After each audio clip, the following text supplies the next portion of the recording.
Merci beaucoup. Bonjour à tous. Juste, je suis enseignant-chercheur et pour moi, c'est important la différence parce que dans le travail de recherche, il y a tout l'aspect transmission qui est pour moi essentiel, surtout face aux jeunes générations dont on parlait tout à l'heure. Alors, donc, je suis écologue, je ne suis pas sociologue et on m'a demandé un exercice un peu difficile que je vais essayer de réaliser avec évidemment l'ancrage que je porte et qui est très important et que vous avez rappelé, c'est la biodiversité en ville. Donc, mon sujet aujourd'hui, c'est d'un peu de regarder quelle est l'importance des acteurs pour une mise en place effective de la biodiversité en ville. Alors, mon exposé, je vais vous rappeler quelques éléments de contexte. Ensuite, l'importance de la biodiversité urbaine et comment on peut réussir finalement le pari de la biodiversité en ville, puisque comme vous le disiez, paradoxalement, les villes ont progressivement, avec toute une vision hygiéniste de la ville, exclu la biodiversité. Et j'essaierai de vous donner quelques éléments de conclusion. Donc pour revenir au contexte, ça je pense que je vais... vous savez déjà tout ça. En Europe, eh bien, on a une croissance urbaine très importante, avec une consommation d'espace important aussi, une expansion forte, une croissance démographique forte, le désir de maisons individuelles en périphérie, d'un cadre de vie de qualité, et puis toute la problématique de l'étalement urbain et de la périurbanisation où on construit et on grignote de plus en plus sur ces espaces naturels. Donc ce qu'on sait, c'est que depuis 50 ans, les villes, elles ont augmenté leur surface de 78%, tandis que leur population a augmenté aussi de 33%. À l'heure où la population urbaine dépasse en nombre la population rurale, où l'urbanisation se fait galopante, eh bien, les villes doivent aussi fournir un cadre de vie qui soit vivable pour ceux qui y habitent et répondre aux besoins croissants aussi d'une nature en ville. Et donc, associer toute la problématique autour du changement du climat, de l'urbain, de la nature, c'est aujourd'hui plus qu'une nécessité. Alors, comme vous le disiez, en ville, les taux d'extinction de la biodiversité sont assez importants. Et ça, c'est dû parce qu'il y a beaucoup de processus de fragmentation en ville. Et donc, ça va altérer le microclimat local, de changement de régime de perturbation, changement des cycles des nutriments pour la végétation notamment, changement de dynamique de population, transformation de zones de végétation native en surface imperméable.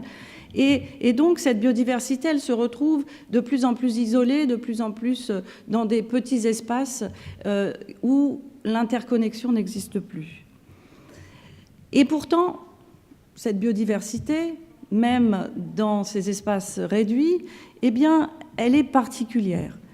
En ville, on a des mosaïques d'habitats de petite échelle, on a des mélanges d'espèces natives avec beaucoup d'espèces non natives. L'homme a apporté énormément en ville des espèces pour l'ornementation. Donc on a un peu ce mélange paradoxal.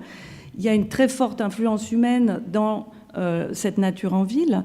Certains habitats, on ne les retrouve qu'en ville, et donc ça donne une certaine originalité à cet espace urbain. On ne trouve certaines espèces qu'en ville. Ça, c'est un peu les paradoxes que l'on observe aujourd'hui. Et puis, on constate qu'on a des espèces qui sont plus généralistes au détriment d'espèces spécialistes, c'est-à-dire des espèces qui sont capables, au fond, de s'adapter à différents types de milieux et de comportements par rapport à d'autres espèces qui étaient trop spécialisées et qui n'arrivent pas à se maintenir. On a aussi des conditions physiques et écologiques uniques en ville. Tout ça aussi pour dire que la biodiversité, l'importance de la biodiversité urbaine, on en parlait par rapport aux problématiques du climat, parce que quand on dit changement climatique, d'une façon générale, plus 4 degrés, en ville, les températures seront beaucoup plus élevées. Donc voilà, il y a aussi cette problématique à intégrer. Et la biodiversité, finalement, de par son fonctionnement, eh bien, permet un ensemble de services écologiques très importants. Filtrage de l'air, régulation de microclimat, réduction des bruits, drainage des eaux de pluie, traitement des eaux usées et tout ce qui est valeur culturelle et récréationnelle pour ceux qui y vivent. Donc vous voyez, la biodiversité urbaine, ce n'est pas simplement une valeur d'esthétique, c'est tout un fonctionnement qui nous permet de générer des services qui, au fond, sont pour notre bien-être. Alors, cette biodiversité urbaine, elle contribue au cadre de vie. Notamment, tous les espaces verts, ils offrent des interactions sociales, permettent d'aller faire de l'exercice, tout l'aspect relaxation, la paix. Donc il y a eu pas mal d'études qui ont montré cette relation extrêmement importante pour la qualité de vie. Un meilleur verdissement des villes apporte une meilleure qualité de vie aux habitants, augmente aussi la richesse spécifique puisque la proportion d'espèces rares et natives est positivement corrélée au degré de verdissement. Et puis, tout l'aspect service écosystémique, amélioration du climat, fixation du carbone, absorption de polluants, toute la problématique de l'eutrophisation aussi, qualité des sols, ne dépendent pas que de la proportion des espaces verts, mais aussi de leur composition. C'est utile pour le bien-être de l'homme. Tout l'aspect valeur récréationnelle et culturelle, la végétation est essentielle pour obtenir une qualité de vie qui crée une grande ville et qui permet aux gens de vivre une vie raisonnable dans un environnement urbain. Donc vous voyez que cette relation à la biodiversité qu'on a souhaité exclure de ces villes, finalement, elle est extrêmement importante pour ceux qui y vivent. Grande importance psychologique, diminue le degré de stress.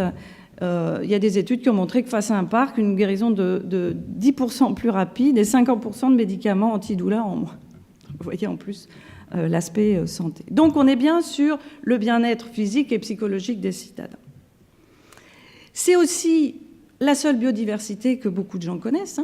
Quand on est en ville, on se sent un peu exclu de cette nature dans laquelle nous sommes aussi un élément important. La campagne et la vie sauvage peuvent paraître éloignées de la vie quotidienne des citadins. Donc la nature en ville, elle est plus accessible, plus personnelle. Donc il y a une relation différente qui se crée.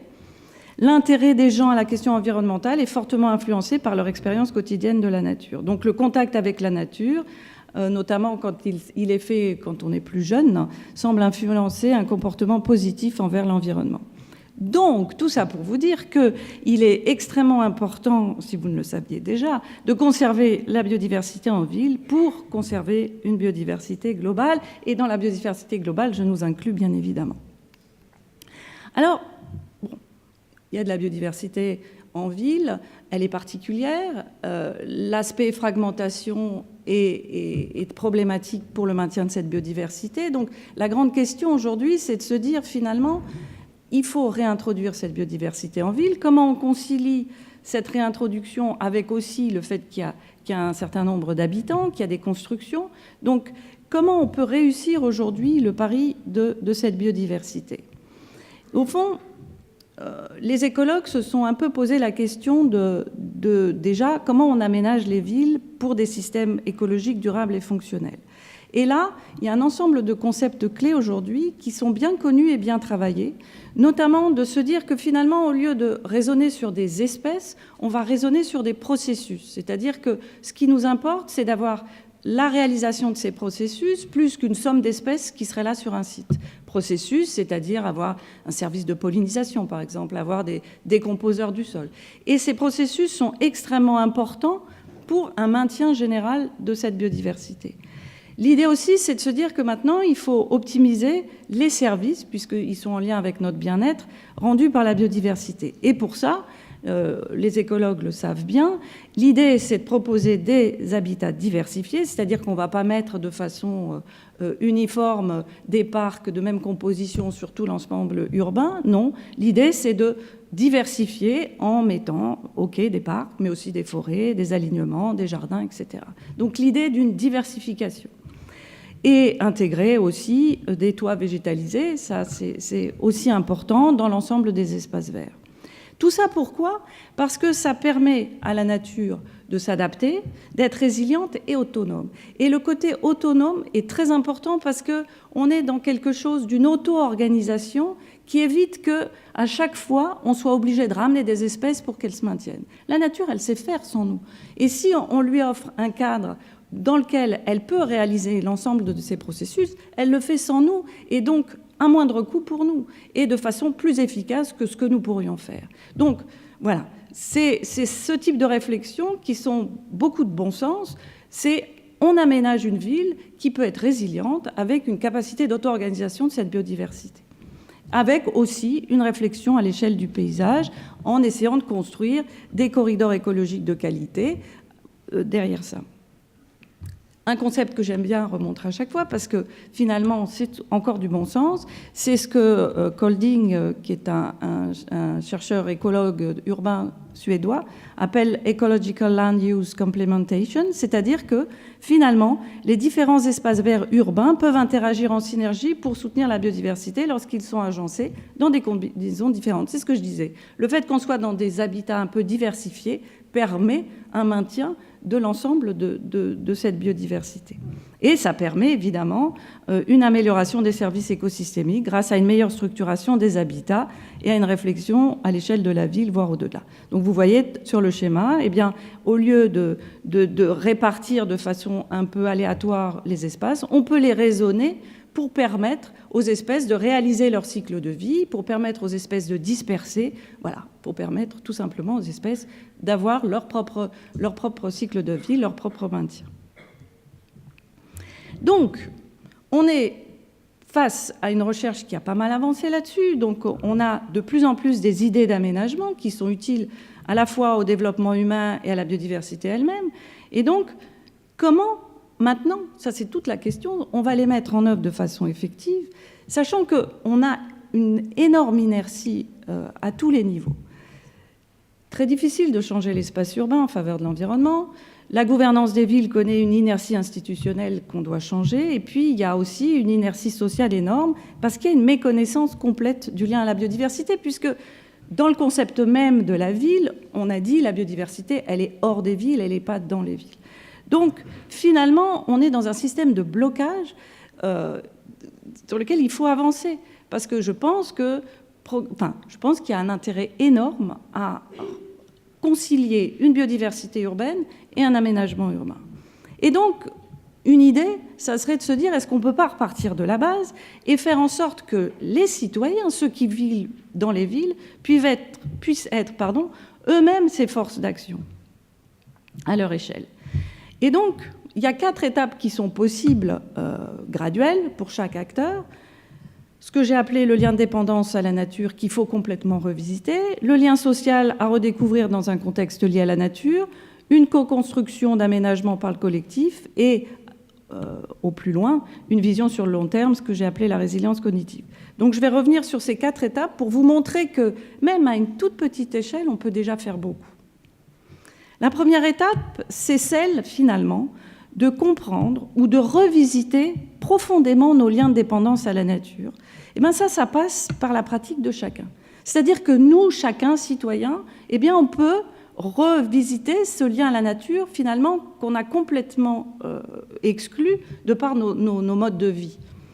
Les espaces verts communs en ville représentent des concepts où les habitants qui s'investissent apprennent les fonctions de la nature en agissant activement sur la gestion de ces espaces. Par exemple, le fait de jardiner dans les jardins partagés, eh bien, c'est une façon de renouer à la nature. C'est redécouvrir, eh bien, voilà, comment on jardine, qu'est-ce que c'est qu'une plante, qu'est-ce que c'est qu'un sol. Donc c'est vraiment une revisite individuelle de chacun de ce lien à la nature. Il s'agit d'apprendre à vivre en cultivant les effets positifs de nos interventions dans l'environnement, à avoir aussi la conscience que participer aux écosystèmes demande à se vivre de façon quotidienne.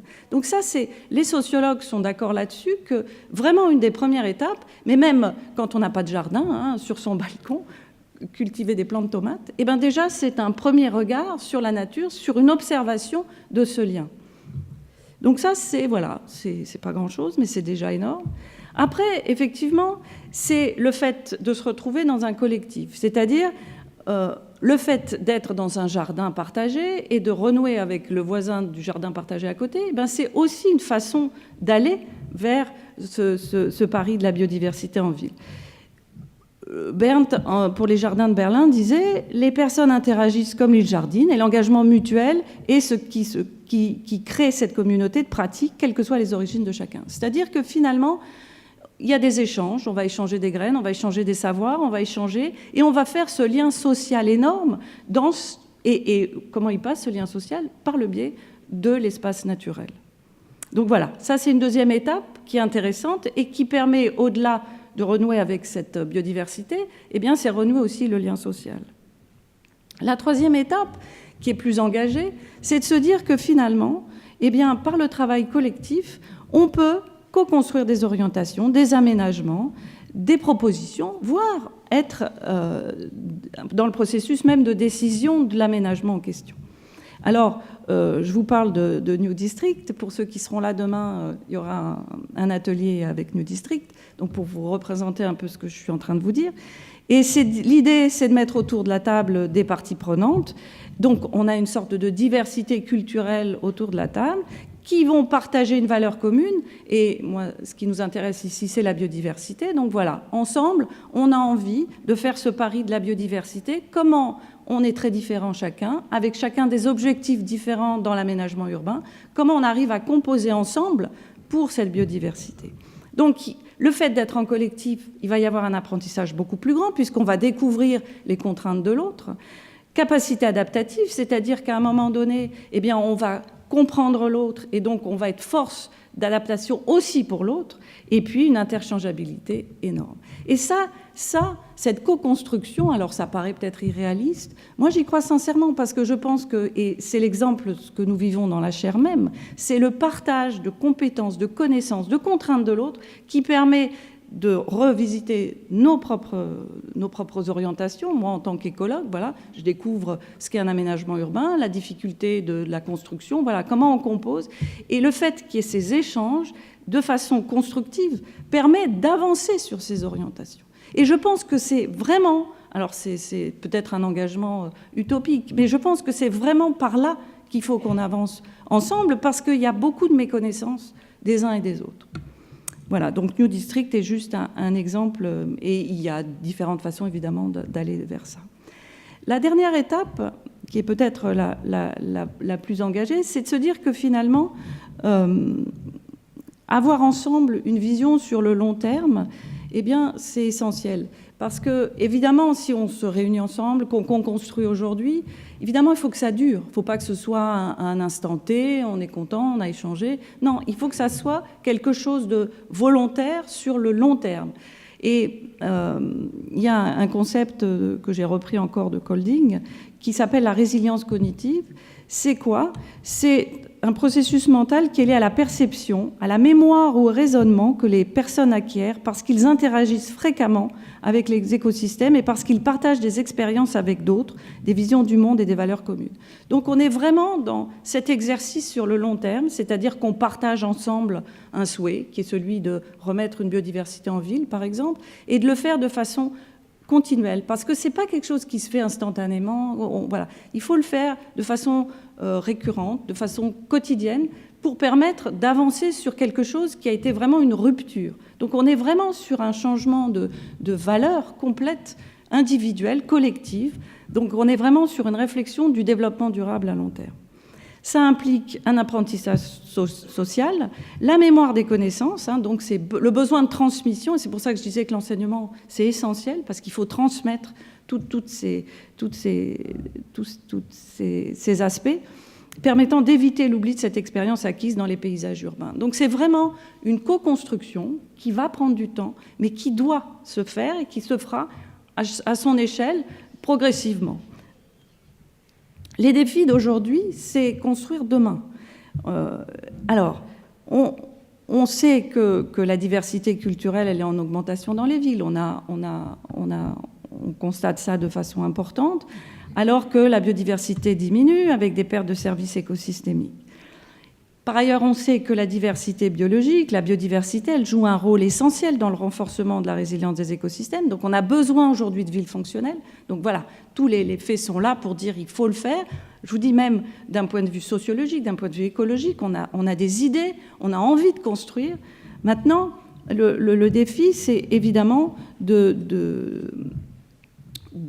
rendre ces villes socialement intégratrices et de le faire collectivement. On est tous acteurs, on est tous concernés. Ce n'est pas simplement les écologues dans leur coin qui doivent faire des choses, c'est tout le monde. Et tout le monde avec sa propre expérience, sa propre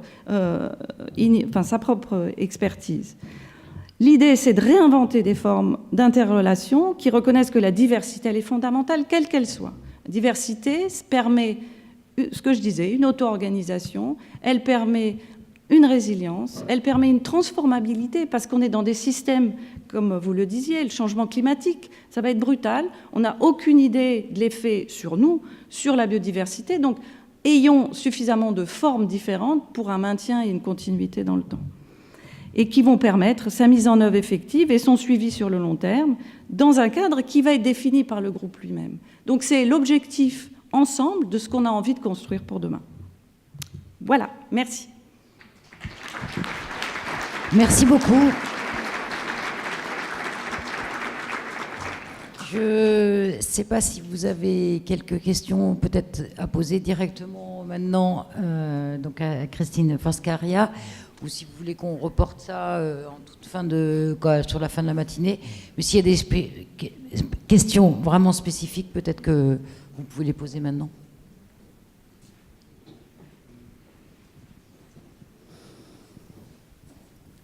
Bonjour, Duval, ministère de la Recherche. Est-ce que le fait d'avoir un développement important d'espèces généralistes est un problème et l'éviction des espèces donc plus spécifiques pose un problème à moyen terme ou à long terme? Oui, parce que comme je disais, d'une façon générale, il est important d'avoir des... Si vous voulez, l'espèce généraliste, elle va pouvoir intervenir à différents niveaux, mais il y a certaines spécificités qu'elle ne pourra pas porter. Donc, comme je disais, la diversité, elle est importante.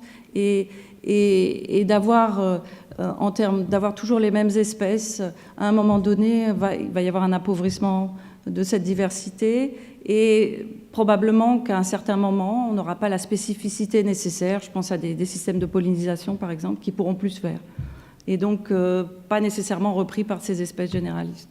Il y a eu pas mal d'études, notamment en ville, sur les oiseaux, où on a vraiment une diminution, on a certaines espèces qui sont plus prépondérantes que d'autres. Et si vous voulez, à terme, sur des processus comme ça, eh bien, on a une perte de cette diversité, et donc voilà, c'est des systèmes qui sont quand même fragiles. Et vous auriez des solutions à proposer? Est-ce que ce que vous avez proposé ici pourrait être... Diversification des habitats permet la... Ah, mais c'est sûr. Le problème, si vous voulez, c'est comment on le fait dans un système urbain très contraint où l'espace est déjà occupé. Donc, après, il faut avoir les moyens, est-ce qu'il faut des surfaces minimales, etc. Il faut commencer. Moi, je pense qu'à force de se dire qu'on n'y arrivera pas, on n'y arrivera pas, ça c'est clair. Mais si progressivement, si vous voulez, il y a une reconquête de cet espace avec des histoires de toits végétalisés, par exemple, on convertit progressivement, on réaménage. Quand on imagine une construction, on réfléchit où on va construire. Voilà, tout ça, c'est des petites choses qui sont évidemment contraintes par différents aspects, le foncier, etc. Mais si on se met tous ensemble autour d'une table sur des espaces à réfléchir, les contraintes des uns et des autres, l'idée, c'est d'avancer. Ça sera petit au départ, mais progressivement, si vous voulez, on finit par y arriver. Le problème, c'est la méconnaissance des uns et des autres. On travaille tous sur nos sujets, avec des idéaux chacun. Le fait de partager, c'est aussi une façon d'avancer collectivement, mais aussi d'apprendre à l'autre. Voilà. Donc je pense qu'on avance 2 fois plus vite dans ce cadre-là.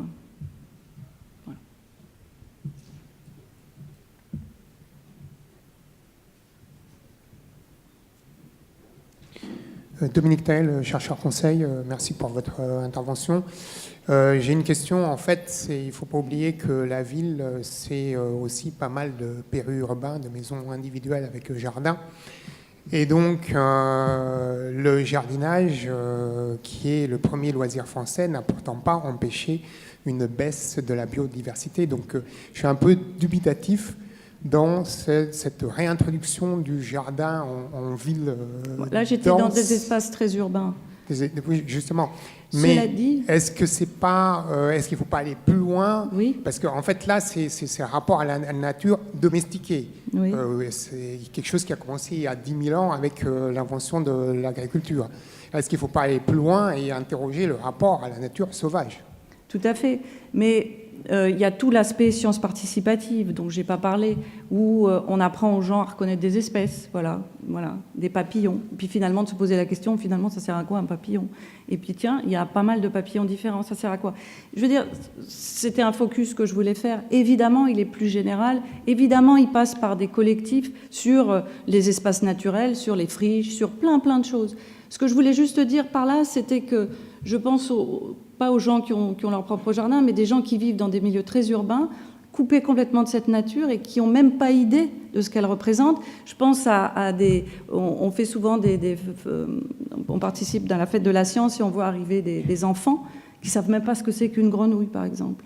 Moi, j'ai vu des gamins qui arrivaient voilà, c'est comment on reconstruit, et on va très loin, sur c'est quoi. Et le fait de donner à ces gamins des graines, de leur dire, ouais, vous pouvez les planter, et de voir pousser un arbre, une plante, etc., c'est une façon de reconstruire. Il y a tout le panel. Il y a ceux qui ont déjà leur jardin, mais qui le font de façon complètement individuelle, en introduisant ce qu'ils veulent. Et puis, il y a un moment donné, est-ce que même dans ces espaces-là, il n'y a pas des lieux de rencontre, d'échange, de plans, de discussions qui doivent être évidemment accompagnés? Évidemment, dire, voilà, ça c'est mieux que ça. Voilà, comment on peut faire ensemble. Et je pense que c'est vraiment un débat de société complet, quoi. Plus le fait qu'il y a plein d'initiatives aujourd'hui. Et ça, on ne les connaît pas. Moi, j'ai participé à différents colloques où tout d'un coup, on découvre des gens qui font des trucs absolument extraordinaires, mais personne ne le sait. Voilà, ce type de co-construction à leur échelle, des tentatives. Et ça participe de ce que j'appelais cette résilience cognitive, du partage de la connaissance des autres, des expériences des autres, de voilà, comment ça a marché, ça n'a pas marché. Je pense que c'est vraiment une réflexion globale de nos sociétés, de notre façon de notre lien à la nature. Voilà, j'ai juste donné quelques illustrations parce qu'elles étaient plus évocatrices pour l'exposé, mais je suis complètement d'accord avec vous, c'est un problème beaucoup plus général de notre lien à la nature, Et aussi le fait de dire que finalement cette nature, elle peut fonctionner toute seule, pas besoin de l'homme, et que c'est même mieux, parce qu'elle le fera bien mieux que nous, on pourrait le faire. Et donc, c'est accepter de laisser cette nature exister en tant que telle. Voilà. Donc, c'est vraiment plein de choses. Et je pense qu'en tant que enseignant, on a cette responsabilité de ce passage, de cette transmission. Et je vous dis, quand on voit ces gamins qui arrivent et qui disent « Mais madame, j'ai jamais vu une grenouille. Oh, c'est une grenouille. » Voilà. Donc, je vous dis, c'est là où on se dit on a un boulot énorme de revisite de notre lien à la nature. Ok, de toute façon, je pense qu'on pourra revenir un petit peu aussi sur tout ça au long de la journée. Merci beaucoup.